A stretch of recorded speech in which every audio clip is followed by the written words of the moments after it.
So what if Kirby Smart uses a helicopter to recruit high school football players? You are Locked On Trojans, your daily podcast on the USC Trojans, part of the Locked On Podcast Network, your team every day.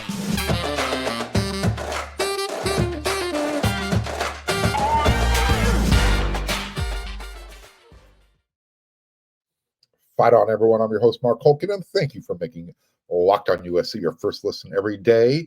Whether you're listening to the show on YouTube or wherever you want to download your podcast, always remember this show is free and never forget how much I appreciate your support. You can show your appreciation if you're watching on YouTube. Become a subscriber. It's quick, it's easy, it's free. Don't forget to smash that thumbs up. It means a lot helping the show grow. And don't forget to hit that bell notification button so you don't miss an episode. This episode is brought to you by FanDuel. Make every moment more. New customers join today, and you're going to get $200 in bonus bets if your first bet of $5 or more wins. Visit FanDuel.com/locked on to get started. So, helicopters are like so yesterday, right? Lincoln Riley, he uses a private jet to fly from LA to wherever to check in on his prospects. I got a message from a source the other day, and it said, "Hey, this afternoon, Lincoln Riley just landed, and he's out here at Oak Hills High School." I said, "What do you mean he just landed? Flying in a helicopter?" He says, "No, private jet." I said, "Oh, that's pretty cool." That area, that's Oak Hills High School. That's where running back Carson Cox goes to school. Carson was on USC's campus for their first junior day last weekend. And, for what it's worth, USC is hosting its second junior day this weekend as well. So second junior day, class of 2020, well, not class of 2024, calendar year 2024 for the recruiting classes of 2025 and beyond. I'm also hearing that there is going to be a 2024 prospect who will be visiting this weekend that obviously Coach Riley and his staff would like to close on before National Signing Day arrives on February 7th, right around the corner. Truth is, look, I'm not really doing a big, huge brag here. A lot of coaches across the country use private jets to get around. But the point everyone should be focused on, USC fans, is that the staff is doing what they're supposed to be doing. They're taking red-eye flights. It's not just Lincoln Riley. They're opening the eyes of recruits. They're flying all over the country, getting their stuff done. And look, if landing back in Southern California and then stopping up in the high desert area doesn't make a statement, I don't know what does. If I'm Carson Cox, I know I'm definitely feeling the love, that's for sure. Let's get back to Lincoln Riley and his coaching staff. What they're doing right now, laying all the groundwork, it's not this hard work and the long flights. That this is, the work they do now is going to pay dividends later. When you get into June, the summer, when those big summer extravaganza beach bashes roll around, when the commitments actually start to flow. In fact, the return, I think we're already starting to see a return on the investment with Eric Henderson. I mean, that's already starting to pay off. You have, and I talked about this on yesterday's episode of Locked on USC, my everydayers will, they'll say, "Hey, just talked about that." Well, not everybody heard it, so I'm going to say it again.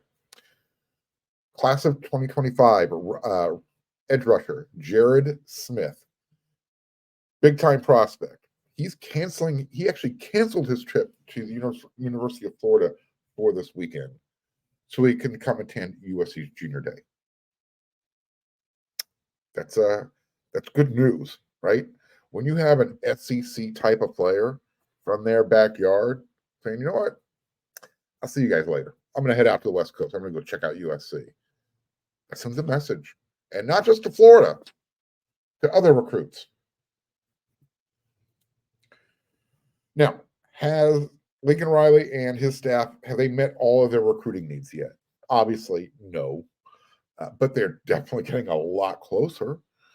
On yesterday's episode, I said I think they're going to close with 2 commitments on signing day. I still do, but we'll see. Before the basketball game Thursday night, I was hanging out with some members of the local media. Yes, USC hoops. They took on Oregon. Sucked again. We'll talk about that in the next segment. But anyways, the media, we were talking, and we were all in agreement that the spring transfer portal window, it's going to be nuts. I mean, off the chain. What the heck is going on? Because there's just been so much coaching turnover across the country. I mean, you had Alabama, Michigan, Washington, Arizona. Who am I leaving out? You got movement going on in the NFL too that are kind of shaking things up a little bit. So because of all that coaching movement, you had players who stuck around with their programs that they're currently with. They're gonna, want to see what their new staff is all about.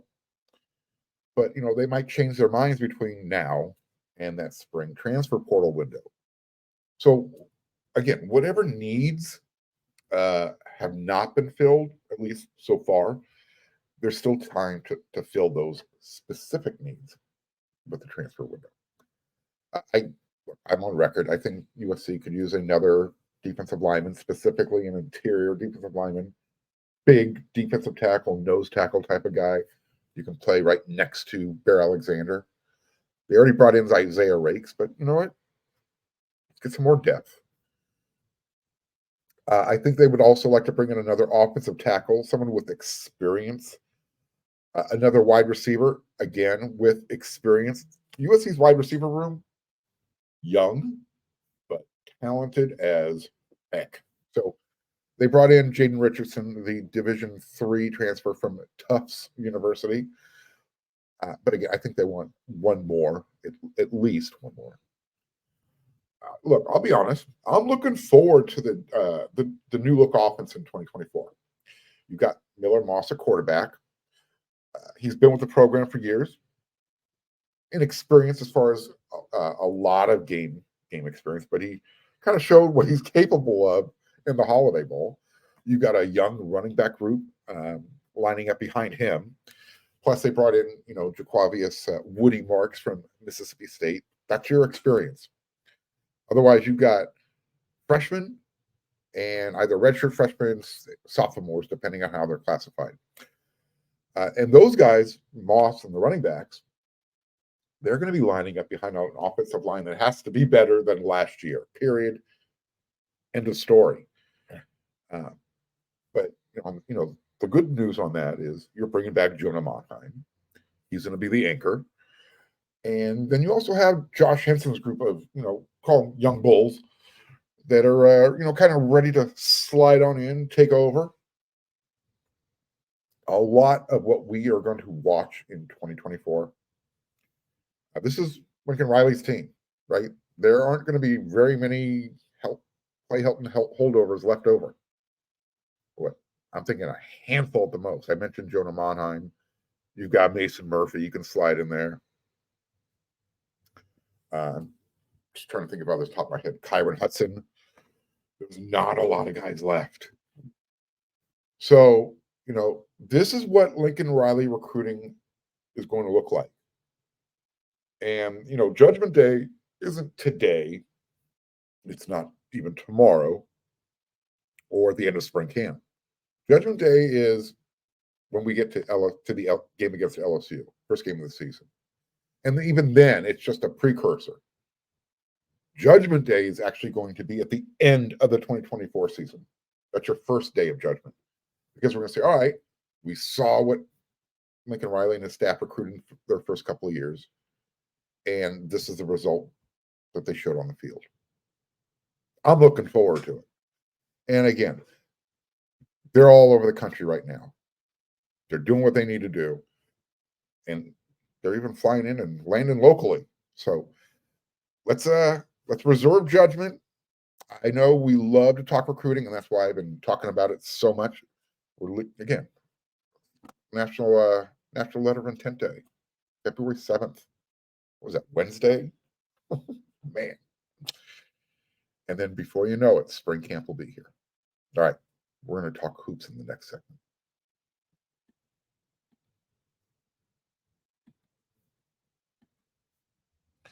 Happy Super Bowl to all who celebrate from FanDuel, America's #1 sportsbook. If you're like me, Super Bowl Sunday is all about soccer. It's my couch. Get off. And I'm going to have all my food right next to me, my chips, my dip, my adult beverages, and I got some extra money in the bank account. I'm getting on FanDuel and I'm making some Super Bowl bets. And I also love the commercials. I love the whole holiday vibe about Super Bowl. It's a football Thanksgiving for me. Food all day, football theme, period. And FanDuel has so many different ways for you to end your football season with a W. Or maybe you want 2 W's, or maybe you want 3 wins. Well, not only can you bet on who's going to win Super Bowl 58, but FanDuel also has ways for you to do prop bets. You can say who's going to score a touchdown, how many points are going to be scored, and they got a whole bunch more than just that. So, new customers, join today, and you're going to get $200 in bonus bets if your first bet of $5 or more wins. Just visit FanDuel.com/locked on, and then make every moment more with FanDuel, an official sportsbook partner of the NFL. On the show, you get a lot of in-depth analysis and hot takes. Well, let me give you my hottest take of the day. The best lineup in LA right now is the lineup of auto loans at Logix. They start off at the top with one of my favorites, the proven and dependable new and used vehicle loans. You can count on these guys to give you the low rates and save you big time bucks. Next up, they've got an exciting new rookie sensation in their electric vehicle loan team. With super low rates and flexible payment terms, you need to go check out Logix. Rounding out their lineup, they've got their auto financing loans and lease buyout loans. With these guys, you can lower your monthly payments and you can get on the road to owning your car faster. Look, I know it's a hot take, but seriously, no one can beat the lineup at Logix. Visit your local Logix branch right here in LA and the surrounding area and let one of their amazing team members help you. Or just apply online in minutes at logixbanking.com. That's LOGIX banking.com. Logix is also a proud sponsor of For the Troops. This is something I like a lot. I'm a big supporter of our troops. So for more information on the upcoming For the Troops Gala, visit www.forthetroops.org/event for more information.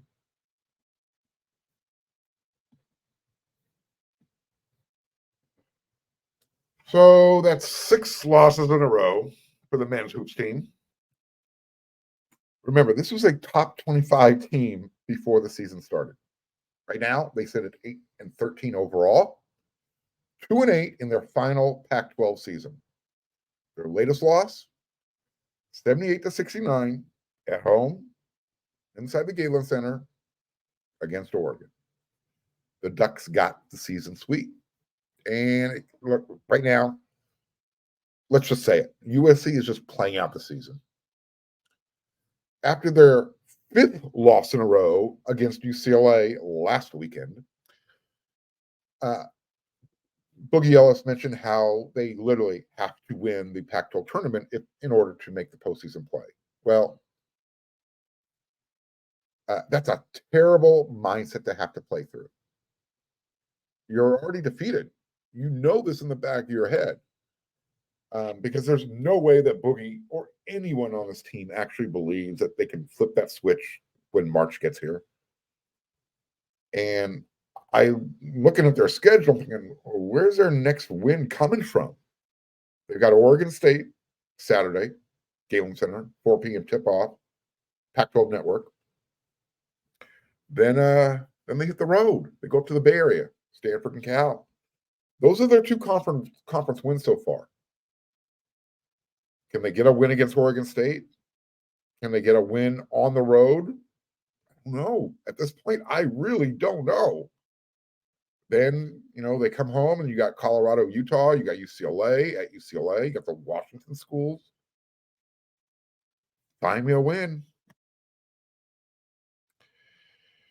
Look, I mentioned they play 4:00 on Saturday. There's also, I'm at this point right now, there's also a 7-on-7 pylon tournament going on Saturday. There's also going to be a big man 5-on-5 camp going on at the same place. So I'll be at Galen, but I might be tardy. I'll see how the weather goes.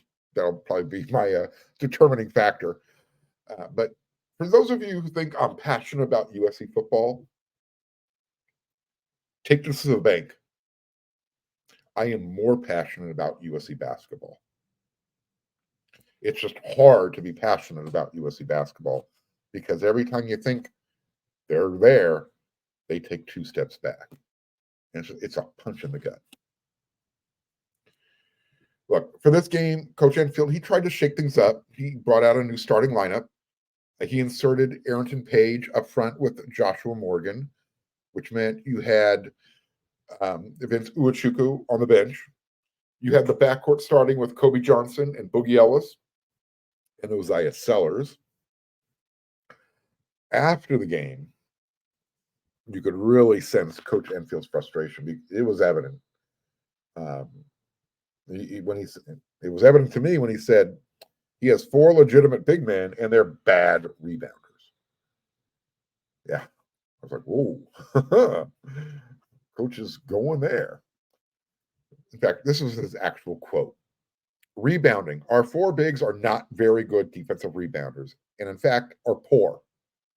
And you can't keep playing 15, 20, 25 minutes a game and having 0 or 1 defensive rebound. And so that really hurt us. Our guards have to come back and rebound. We have some guards that don't rebound the ball that well either. And so when you have Arizona hurt us on the boards, UCLA crushed us on their offensive rebounds. Even when you play great defense, like we did tonight, 36% tonight we held them. They had 17 offensive rebounds. Our 4 bigs are just not that good at defensive rebounding, and they have to get better, end quote. That's about as blunt as I've ever heard Coach Enfield be. He even went on to mention past guys who he's recruited, coached, developed, put into the NBA or professional leagues who were better rebounders. He said they had the hunger. And he mentioned guys, first guy off the top of his head, Chavez Goodwin.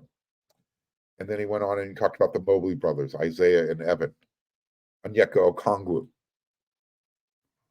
When Arrington Page and Uzziah Sellers faced the media after the game, I asked the freshman his thoughts on Coach Enfield's critique.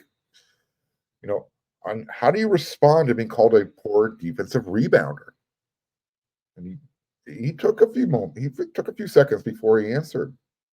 And he pursed his lips and got a little introspective, and he said, "You know what? By proving them wrong, by having a chip on my shoulder to go get it every time." End quote.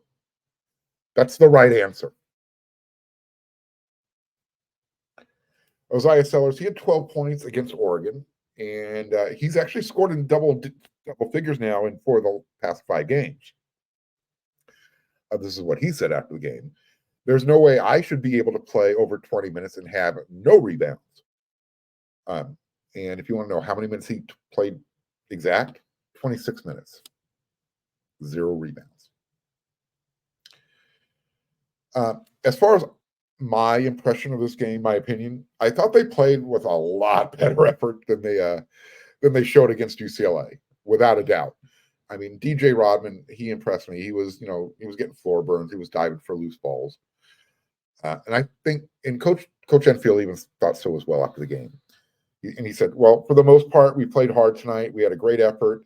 At the end, they cut the lead down to 7 with 45 to 50 seconds left.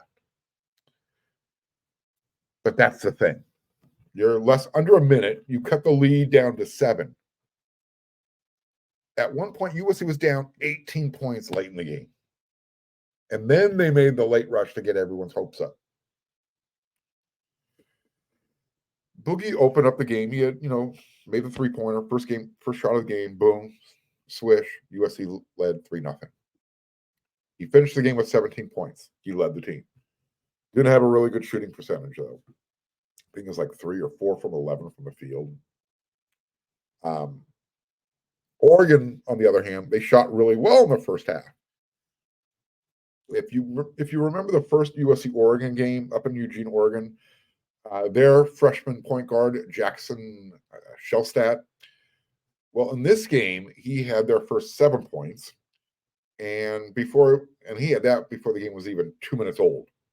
Yeah, I looked up, I was like, all right, 18-15 still on the clock, 7 points. All 7 of their points, USC had 3. Remember, he killed USC in the first game. At the 11:45 mark of the first half, the Ducks led 29-22, and he had 15 of their points. He finished the game with 20 points, 6 assists, and he led 5 Oregon players who scored in double digits. So the Trojans trailed after Boogie's 3-0 lead. That was it. And but they were always within striking distance in that first half. And there was actually a few chances where they could take the lead, but USC is going to USC when they're under pressure, and they never got over them. The closest they got is they tied the score at 35. And then they were outscored 11-4, and they ended up trailing 46-39 at halftime. After the game, Coach Angel reminded us about, his roster's health limitations, so he's had to deal with this year. But look, at this point, there's really not a whole lot for him to say. In fact, when he gets to the podium or he sits down and talks with the media, he usually gives an opening statement. Today, he just walked in and said, "Any questions?" I was actually joking with someone before it started, and it was like, I'm not going to mention this person's name because he's very well known around USC. He says, "You should say, you know what, Coach, I don't have a question, but do you have an answer?" I'm thinking, you know what, that might be a little bit too snarky, but I thought the idea was hysterical. And if you know me, it's something I would actually do. But I thought better. I was like, no, I'm not going to do that. Anyways, Coach doesn't need that type of sarcasm from me right now. Even though USC outscored the Ducks 26-20 in the paint, they were still out-rebounded 17-12 on the offensive glass. Total overall rebounding, 35-35. And here's another frustrating thing for Coach Enfield, and you could see it when he was talking about it after the game. USC was perfect from the free throw line. Only 2 guys shot free throws all game, Boogie and Joshua. They were 6 for 6. Morgan was 2 for 2. Boogie was 4 for 4. Oregon was 18 for 21 from the free throw line. At halftime, USC had 4 free throws. Oregon had shot 13 and then made 11. This is what Coach said after the game. Well, we had 26 points in the paint to their 20. I thought the free throw line was a factor. I thought we got fouled a few more times than were actually called, and he was correct on that. But we only shot 6 free throws the whole game, and so there was a foul discrepancy and a free throw discrepancy, which hurt us. We didn't help ourselves. We made some ill-advised fouls that put them in the bonus early. Fouling them was a big part and a second. I'm not sure where he was going with that. I just want to kind of encapsulate how bad things have been for this team. So they missed 3 consecutive three-pointers in a flurry in 12 seconds at the end of the game. They were getting offensive rebounds. They were kicking it out. These were wide open three-pointers. They just weren't dropping. And then on the 3rd offensive rebound, or the 4th offensive rebound, actually, Kajani Wright went in for a slam dunk. Clank foo, he missed it. So at this point, USC their losing streak has reached 6 games, and it's their longest since they lost 9 in a row back in 2015. We'll see.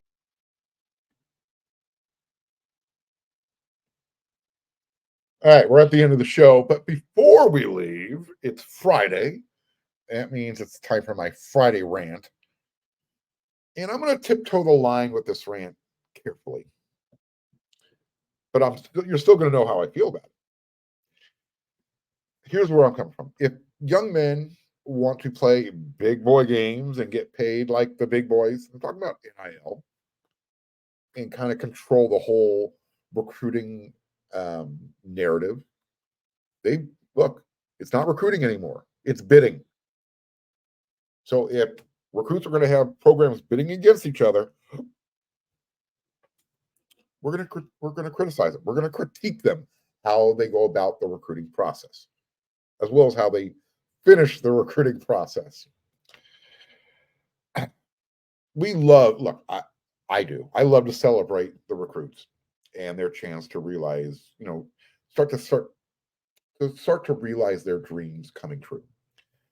And the first part of their dream coming true is being able to go to college for free because, one, they might be able to dribble basketball or shoot a basketball really well, or, they're like play really good defense and they know how to get to the quarterback and sack the quarterback. And, those are blessings. Having those types of skills are getting them one step closer to, chasing their dreams of being a professional athlete, right? So let me ask you, what are your thoughts when recruits, I'm not going to get to the hacking yet. They put your team's logo, in this case, they take the USC logo and, they take those edits that they do and they throw it out there and say, I'm going to be making my announcement and I'm going to be selecting between all these teams. Here's my final 5 list, my final 10, whatever. Well, number one, they're not serious. You know where you're going. You don't have a top 10 list. Okay. You narrowed it down. And we know this because, especially we know this if the recruit has never taken a visit to the campus. Here's my thought on that. Don't do that. Stop building yourself up and using others. Be proud of what you actually accomplished, what you earned. I don't know. It's kind of like the hat shuffle meme, that kind of gets overplayed. Bro, young man, pick up your hat off the table, put it on your head, and then have the fight song playing in the background. Then do that. Playing games, it's not funny. It really isn't. It got old. It was funny when the first 200 people did it years ago. It doesn't add any intrigue. I mean, you know what it kind of is to me? It reminds me of the very confident recruit who says, I'll be taking my talents to such and such program for 3 years. Karma hears everything. Don't do that either. Another thing, recruits. Don't say you're 100,000% committed to a program, to a school. And then in your next breath say, I'm taking a trip to XY school. How can you be committed, but you're still taking visits? I understand the argument. You should always take advantage of any type of free visit you can take. But get those out of the way and then say you're 100,000% committed. That's how the process works. What are some of your recruiting pet peeves? You know where to hit me up in the comment section. And parents, don't do this. It doesn't happen very often anymore, but don't go on TV and upstage your kid. Let them have their 15 seconds of fame. It's their decision. You still have to sign the letter of intent, the financial aid paperwork. But wait until the cameras are off before you get emotional about it. Again, I know this doesn't happen very often anymore, but there are still times when it does happen. You know what I like? I like those prearranged, those really well-produced announcement videos. Bring back more of those. That's what I like. I'm not a huge fan of the recruits who like to bring a lot of negative attention to themselves, I guess is the way I should put it. All right, so there you go. That's my Friday rant for this week. Do you agree? Do you disagree? Hit me up in the comment section. Let me know. What do you like? What don't you like? I'll be back with another episode of Locked on USC next week. In fact, I'll be back with another 5 episodes because that's what we do here at Locked on USC, part of the Locked on Network. So until then, everyone, you know what to do.